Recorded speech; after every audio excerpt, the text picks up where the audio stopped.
Le chef de l'État Félix-Antoine Tshisekedi Tshilombo a présidé une réunion interinstitutionnelle qui a analysé la situation globale du pays. La chef du gouvernement, Judith Suminwa, a présidé la réunion du comité de conjoncture économique. Le vice-premier ministre, ministre de la fonction publique, Jean-Pierre Liaou, a échangé avec les personnels de santé de la clinique Ningalema et ceux de la clinique Quinoise. Une nouvelle session d'information à la télévision de l'éducation. Mesdames et messieurs, bienvenue à tous et à tous. Place au développement des titres. Le chef de l'État, Félix-Antoine Tshisekedi Tshilombo, a présidé une réunion interinstitutionnelle qui a analysé la situation globale du pays. Cette réunion a eu lieu à la Cité de l'Union africaine. Suivez cet élément.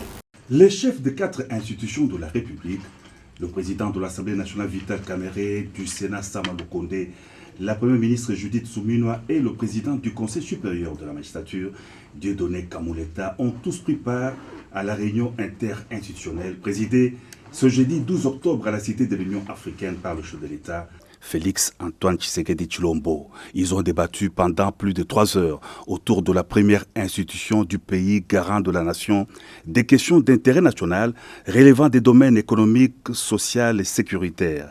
Le président de la Chambre basse du Parlement a fait le point de cette grande réunion. Le président de la République a donné des orientations dans tous les domaines de la vie économique et sociale de la vie de la nation.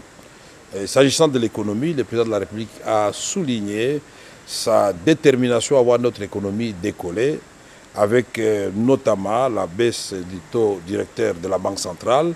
Et ceci va entraîner aussi la baisse du taux au niveau des banques commerciales, de telle sorte que notre économie soit concurrentielle et que les populations, surtout les plus démunies, puissent avoir un accès facile au crédit.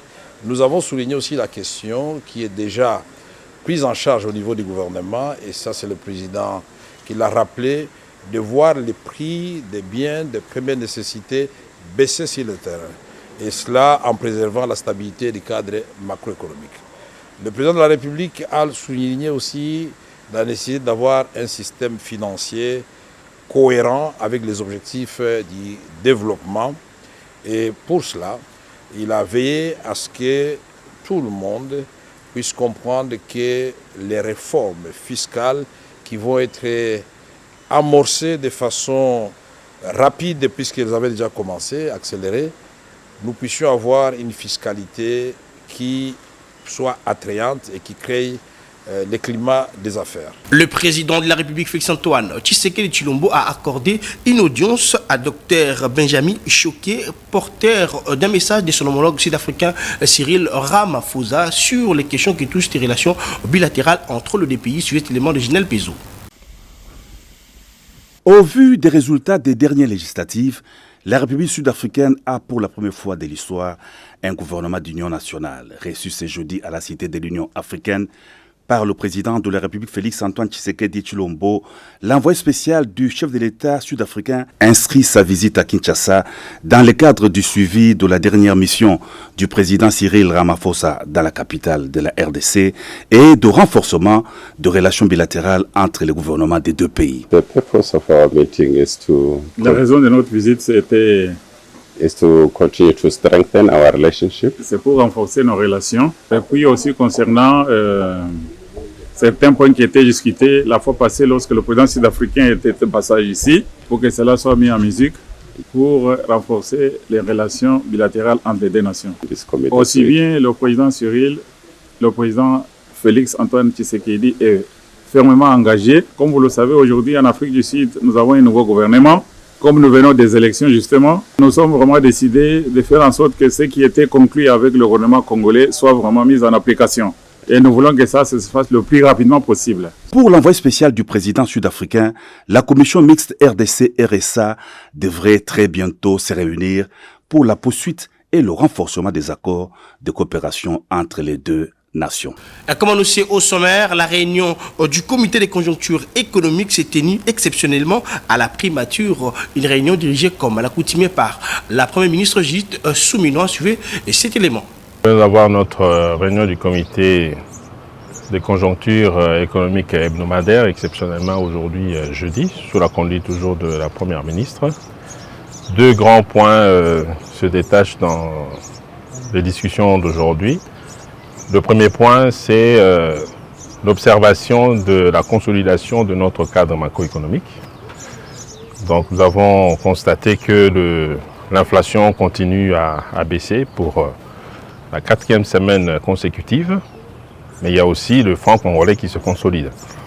À côté de ça, il y a la nouvelle sur la croissance qui s'affirme autour des 6%, ce qui est une bonne nouvelle.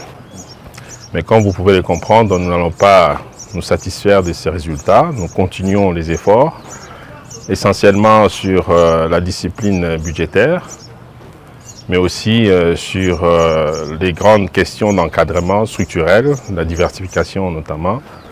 Et puis il y a les grands programmes que vous connaissez des infrastructures, notre plan quinquennal. Donc tout cela pour permettre à notre pays d'avoir un environnement encore plus susceptible de favoriser les investissements dont nous avons besoin pour notre développement. Aujourd'hui, nous avons encore parlé de la grande question de fraude dans nos frontières. Donc ça, c'est encore un grand chapitre que nous allons attaquer. Et nous allons continuer à repousser la fraude pour nous permettre de poursuivre sur notre lancée. Les climats des affaires, il y a la feuille de route, une nouvelle qui est en phase de finalisation. Donc ça aussi, ça viendra renforcer toutes ces mesures qui vont nous permettre de faire encore de progrès et permettre à notre pays de continuer sa marche vers le développement.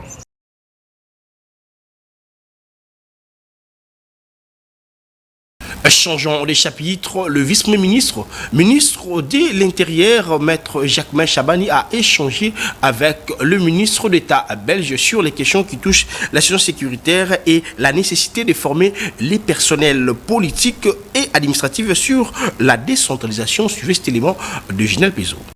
D'abord, c'est une belle rencontre. Je tenais à rencontrer le ministre pour effectivement l'encourager dans le travail important qu'il a amené au sein du gouvernement, pour prolonger aussi la discussion que j'ai eue avec la première ministre hier. Nous avons parlé effectivement de sécurité, de décentralisation et également de la formation du personnel politique, que ce soit les élus à tous les niveaux, mais aussi de la formation du personnel administratif. Il a également été question de la sécurité civile et aussi de contact par rapport à la situation préoccupante dans l'Est. Mais comme vous le savez, ma visite ici, elle vise surtout à faire témoignage à mon retour en Belgique que les choses bougent dans un bon sens, avec des responsables aux différents niveaux de pouvoir qui ont cette volonté de faire bouger les lignes, comme on dit, dans un sens positif et pour apporter des solutions, même quand des crises se produisent. Mais la décentralisation est effectivement une nécessité qui impose de pouvoir reposer sur des responsables aux différents niveaux qui sont bien formés et puis qui doivent aussi bénéficier d'une certaine stabilité pour mener à bien leur action. C'est une décentralisation qui ne peut pas compter sur une stabilisation, par exemple, des gouverneurs de province, risque d'être marquée par des incertitudes, et qui dit incertitude dit désordre, qui dit désordre dit conséquences négatives pour le personnel. Le vice-premier ministre, ministre de la fonction publique, Jean-Pierre Liaou, était face au personnel de santé de la clinique d'Ingalema et c'est de la clinique quinoise dans le cadre du dialogue social. Ginel Pézo pour le détail. Dans le cadre de face-à-face organisé tour à tour au clinique Ngalema et quinoise, le vice-premier ministre en charge de la fonction publique Jean-Pierre Liaou a pris à bras-le-corps les préoccupations posées par les personnels de santé liées à la rémunération, mais aussi à la régularisation de leur situation administrative. C'est depuis 1998 que je ne suis pas payée.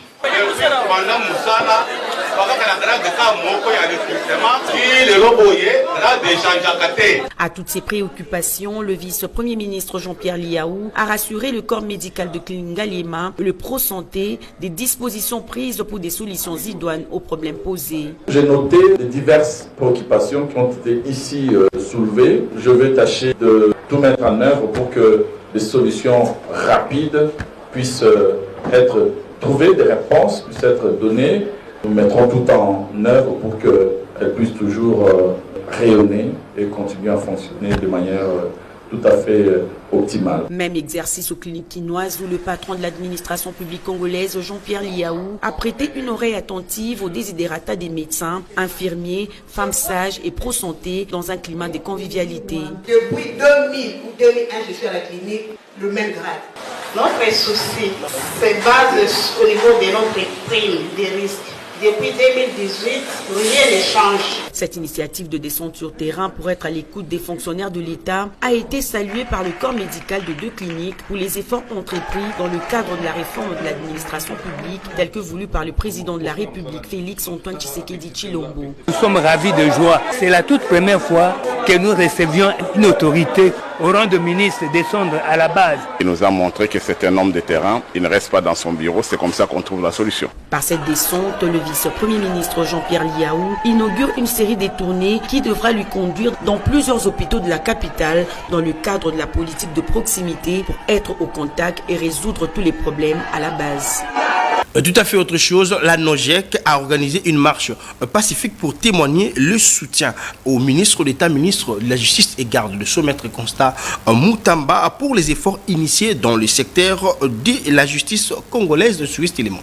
Ils ont répondu tous présents à la marche pacifique pour témoigner leur soutien indéfectible au ministre d'État en charge de la justice et garde des Sceaux, Constant Moutamba, dans ce qu'il entreprend comme effort dans le secteur judiciaire congolais.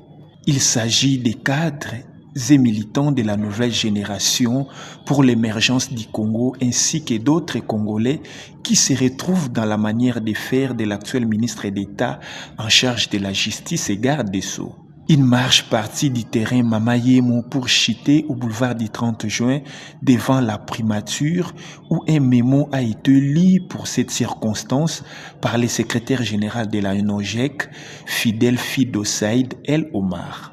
Nous, population de la province de Kinshasa, représentant celle de l'ensemble de la République démocratique du Congo, aspirant au changement, nous retrouvons en ce lieu baptisé Place de l'Indépendance et symbolisant notre liberté et notre souveraineté acquise au prix du sang de nos martyrs. Voudrions à l'occasion de cette longue marche à travers les principales artères de la ville, province de Kinshasa, capitale de notre pays, et siège des institutions, manifester notre soutien sans réserve aux réformes initiées dans l'appareil judiciaire par le jeune ministre d'État, ministre de la Justice et garde des Sceaux, son Excellence Constant Moutamba Tungunga, en vue de donner un nouveau visage à notre justice qui a été déclarée malade par son Excellence Monsieur le Président de la République suite à sa fonctionnalité trébuchante.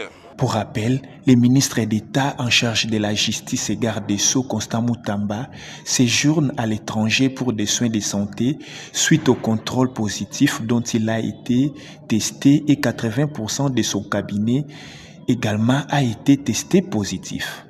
Dans le cadre de la mise en œuvre de la politique de la décentralisation en faveur des entités territoriales à travers l'électrification rurale, l'Agence nationale des services énergétiques en milieu ruraux et périurbains a bénéficié d'un prix et un diplôme d'encouragement de la structure média d'accompagnement des actions du chef MAAC, regroupant plusieurs professionnels des médias. Pour plus de détails, suivez cet élément de Ginel Pézo. Nous sommes très très honorés. Vous savez, quand quelqu'un réussit quelque part, quand quelqu'un est proclamé à l'école ou dans une autre activité, en lui décernant un diplôme, on ne peut que s'en féliciter. On est honoré, on est content du diplôme qu'on obtient. Mais c'est toujours quelque chose qui signifie un effort quelconque. On a fourni des efforts pour arriver à ces résultats-là. Résultat qui est décerné où il y a un diplôme qui est décerné.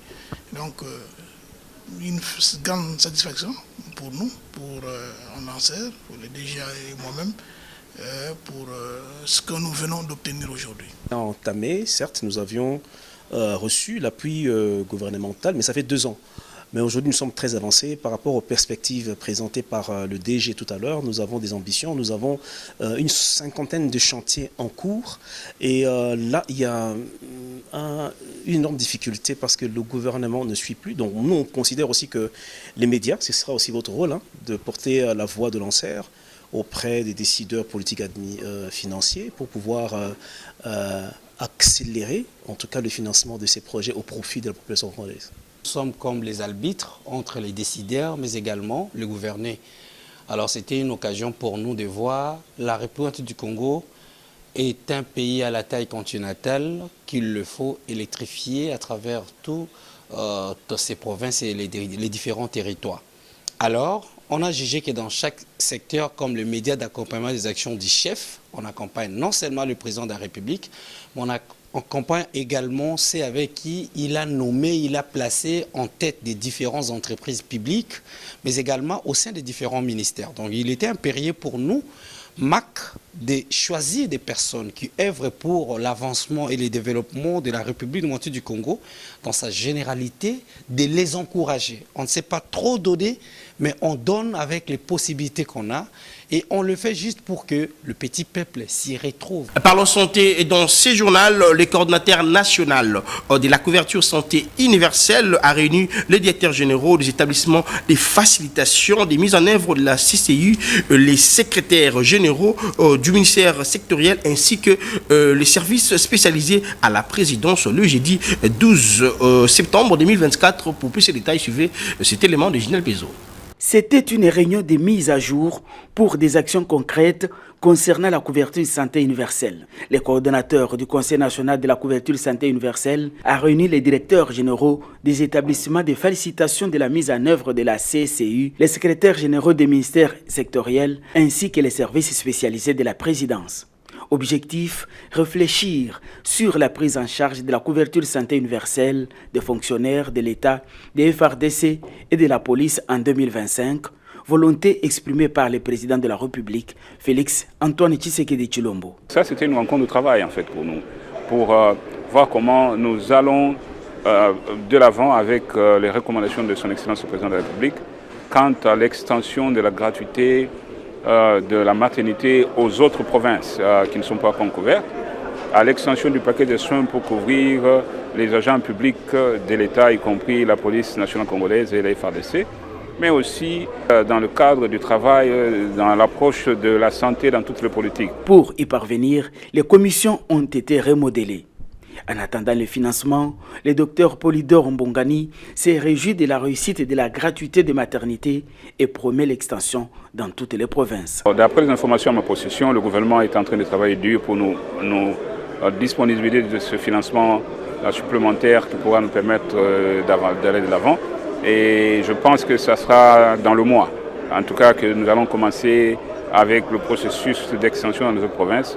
Bien sûr, c'est un long processus qui commence par l'accréditation des établissements de soins, la signature de conventions, avant que la prise en charge elle-même commence. D'autres rencontres sont prévues prochainement pour donner rapidement l'accès aux soins de santé de qualité à tous les Congolais, tel que promis par le chef de l'État, Félix Antoine Tshisekedi Tshilombo. Le gouverneur de la ville-province de Kinshasa, Daniel Lobumba, a présidé le jeudi 12 septembre 2024 au centre financier de Kinshasa la cérémonie de la clôture de 8e édition de l'expo Béton sur cet élément.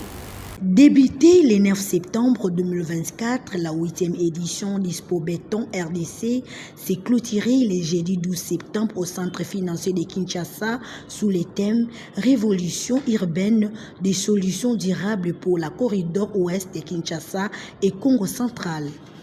Le président d'Expo Béton, honorable sénateur Jaba Banissa, a encouragé les autorités à travailler avec les entreprises congolaises pour assainir la vie de Kinshasa. Voilà. Excellence, Monsieur le gouverneur,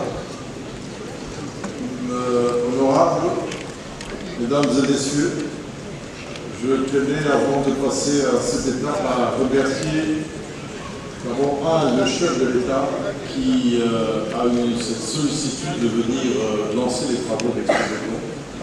Ensemble avec la chef du gouvernement et plusieurs membres du gouvernement central, Et aujourd'hui, c'est le gouverneur de la ville de Kinshasa qui est venu clôturer ensemble avec son gouvernement. Nous vous remercions pour cette attention et nous disons encore que nous allons suivre les recommandations du chef de l'État. Lors de la clôture de la 8e édition d'Expo Béton, Daniel Bumba, gouverneur de la ville de Kinshasa, a réaffirmé sa détermination à faire de l'assainissement une priorité pour Kinshasa. Rappelons que l'Expo Béton 2024 a été l'occasion de présenter des maquettes et des réalisations concrètes montrant l'implication des entreprises congolaises aux côtés des sociétés étrangères dans la construction et entretien de la ville. Le numéro 1 de la ville-province de Kinshasa, Daniel Bumba, et quelques membres de son gouvernement ont visité les stands. Toujours dans le même registre, les participants qui ont distingué grâce à leur présentation à la 8e édition de l'Expo Béton, après avoir obtenu les prix des meilleurs exposants, ont salué l'organisation au micro de Ginel Pezo.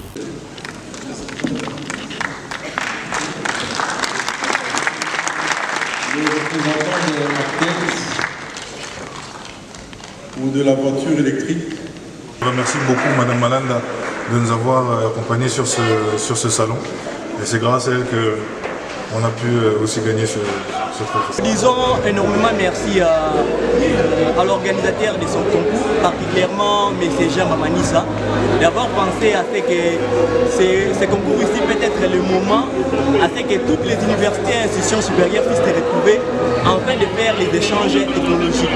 Pas seulement les échanges technologiques, mais aussi les échanges intellectuels. Et il s'agit de rappeler que les institutions supérieures se retrouvant en RDC, ils regorgent à son sein des étudiants qui sont énormément intelligents, mais qui ont aussi des bons projets. Et nous demandons d'ailleurs au président de la République, ainsi qu'à son gouvernement, de mettre plus de moyens financiers, mais aussi des moyens affectifs par rapport aux projets présentés par tous les étudiants de la République démocratique du Congo. En Provence, pour boucler complètement cette session d'information, la ville de Bunia, chef-lieu de la province d'Elituri, a bénéficié d'un panneau de signalisation intelligent. Le lancement de ces panneaux lumineux installés au rond-point Sonas est intervenu le jeudi 12 septembre 2024. Nomi Katako pour le détail. Avant même la cérémonie inaugurale de ce nouveau fait de signalisation routière avec une des caractéristiques remarquables grâce à de nouvelles intelligences intégrées, déjà les conducteurs sont ici sensibilisés.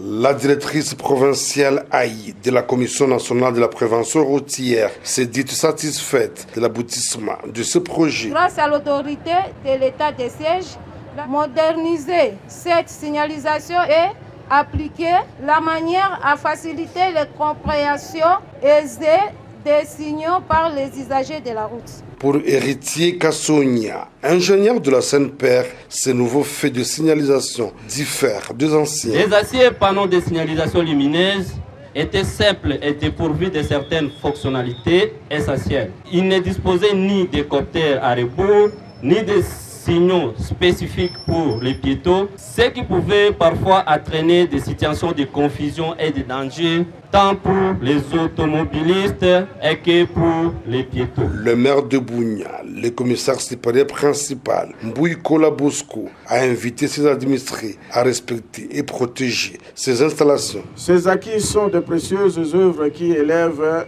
Bunia parmi de belles villes de la République démocratique du Congo. Notons que parmi les rôles de la Seine-Père, c'est notamment prévenir les taux d'accidents sur l'ensemble du réseau routier. Cette nouvelle innovation qui entre dans l'actif de l'administration militaire démontre encore et toujours le souci du lieutenant général Boyanka Chomadjouni à élever la ville de Bunia dans le top 5 des villes congolaises soucieuses, sécurisées et modernisées. Souhait du président de la République, Félix Antoine Tshisekedi Tshilombo. Place au rappel des titres. Le chef de l'État, Félix Antoine Tshisekedi Tshilombo, a présidé une réunion interinstitutionnelle qui a analysé la situation globale du pays.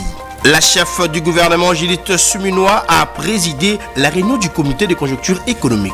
Le vice-premier ministre, ministre de la fonction publique, Jean-Pierre Liaou, a échangé avec les personnels de santé de la clinique Ngalema et ceux de la clinique quinoise. Fin complètement de cette session d'information. Si vous avez aimé, dites merci à la grande équipe rédactionnelle de la télévision de l'éducation. Restez branchés au programme de votre chaîne. Surtout, prenez soin de vous car chaque jour est une vie. Au revoir.